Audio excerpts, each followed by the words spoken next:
ഇന്നലെ പഠിപ്പിച്ചതൊക്കെ പഠിച്ചോ? ഇന്നലെ കുറേ കാര്യങ്ങളൊക്കെ പറഞ്ഞില്ലായിരുന്നു, അതൊക്കെ ബൈഹാർട്ടായിരുന്നു. ഓക്കെ, ഇന്ന് നമുക്ക് കുറച്ച് ഡിക്റ്റേഷൻ, അതായത് അക്ഷരങ്ങളും യോജിപ്പിക്കുന്നതും അതുപോലെ കുറച്ച് കാര്യങ്ങൾ എഴുതാൻ നമുക്ക്. ബട്ടർഫ്ലൈ എഴുതിയില്ലേ? എഴുതിയോ? Butterfly scissors. ഏത് ഉപ്പ് വലിക്കുന്നയാ? ഉപ്പ് വലിക്കുന്നതല്ല, നമ്മളെ കത്രികയാണ്. കത്രിക അതാണ്.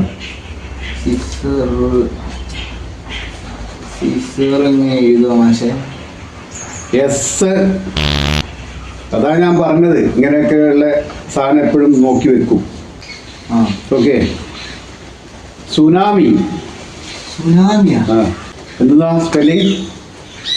SUNAMI. അതല്ല, തെറ്റാണ്. അത് തെറ്റാണ്. ടി. സുനാമി. TSU. സുനാമി.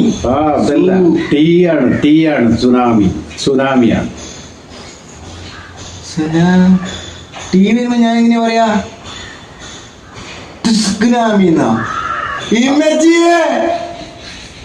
മാഷക്കൊന്നും അറിഞ്ഞൂടെ?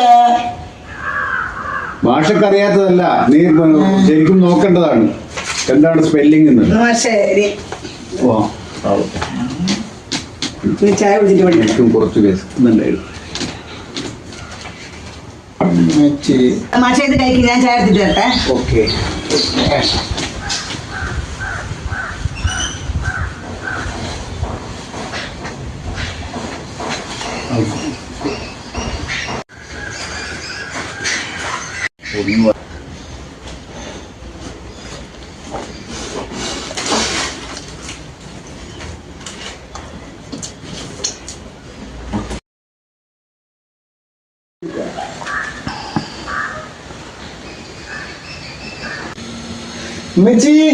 മാഷിന് വെള്ളം. ഇതെന്താടാ? മാഷ് മുട്ട തരുന്നില്ല. എല്ലാ മാഷേ 3 മുട്ട മാഷ് തിന്ന്, 1 ചക്കന് കൊടുത്തൂടെ?